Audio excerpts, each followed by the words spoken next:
Kristu Yezu akuzwe bavandimwe, nimugire roho mutagatifu n'ingabire ze zose nta n'imwe buzemo. Yego, ndashaka kubabwira ibyiza Nyagasani yatugiriye njye n'umuryango wanjye. Ni ukuvuga ngo muri YERIKO duherutse gukora, umuvandimwe wanjye yari afite ikibazo kijyanye urubanza yari afite. Ni ukuvuga ngo nararebye ndeba hirya no hino mbona nta muntu ushobora kuba yabimfashamo, kubera ko umuvandimwe wanjye ibintu byo gusenga nta kintu abazi, ariko nabyishyize ku mutwe ndavuga ni hari Imana ijya ibasha gutabara. Ni ukuvuga ngo muri icyo gihe mbere yo gukora YERIKO natakambiye Imana pe iranyumva. Nibwo muri kwa gutakambira Imana nsaba Imana kugira ngo ice inzira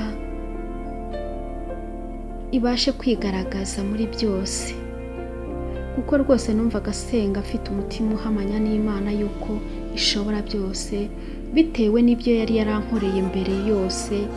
Nkavuga ni ntago nzakuvaho. Nibwo YERIKO yahise izamo, numva bakivuga YERIKO nahise nishima cyane, kuko nahise mpabonera umwanya mwiza wo kuganiriza Yezu, yo kubana na Yezu, kugira ngo urwo rukuta rwari rukingirije icyo kibazo cyari kirimo cy'urwo rubanza rwari ruje rutwitura hejuru tutabyiteze. Ndavuga ni Yezu rero, nzi ko uri umucamanza utabera, uri umwami ushoboye byose, niyo mpamvu ndukweguriye kugira ngo hakorwe ugushaka kwawe.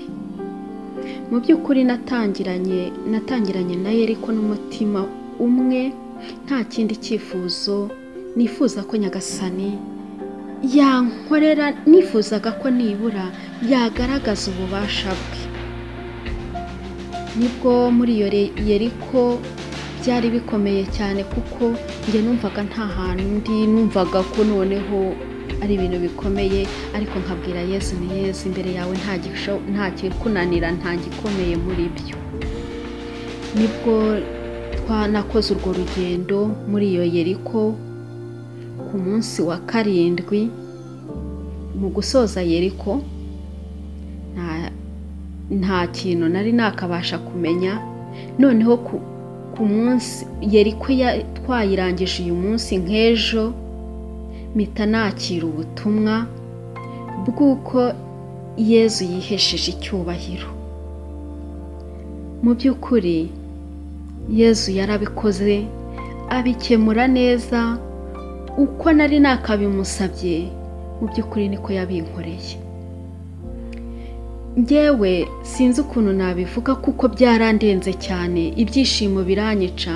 Ndavuga ni koko Yezu umbereye inshuti, umbereye umuvandimwe, nanjye umpa imbaraga zo kutazigera nkuvaho n'umunsi n'umwe, kandi umutima w'urukundo wo gukunda bose.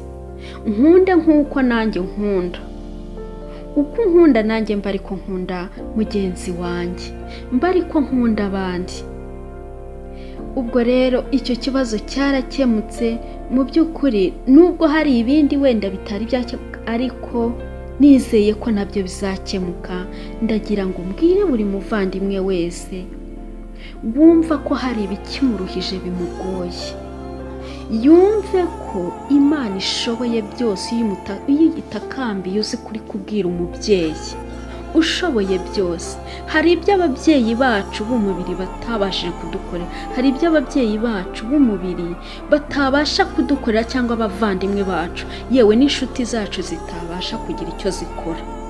Ariko iyo upfukamiye Yezu ukamuririra, ukamutakira, nta buryarya ushyize mu kuri, Yezu aratabara. Yezu aratabara akagaragaza intsinzi. Mu by'ukuri ndabihamya neza pe, kuko mfite gihamya irenze imwe. Ibyo Yezu akorera ni byinshi.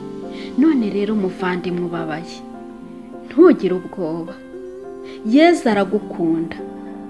Yezu arahari, kuko ijambo ry'Imana rivuga ngo ntabaza nzagutabara. Ngo icyo muzasaba cyose mwizeye mu izina rya Yezu muzagihabwa.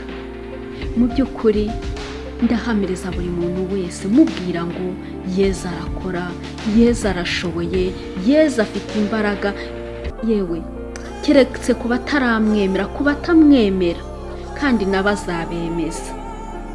Nguko rero ubuhamya bwanjye bwari ubwo bw'ibyiza Imana yadukoreye njye n'umuryango wanjye. Yego urwo rubanza ikaba yararushoje neza rwose, uko nari nabiyisabye rwose rwarakemutse. Ndasingiza Imana.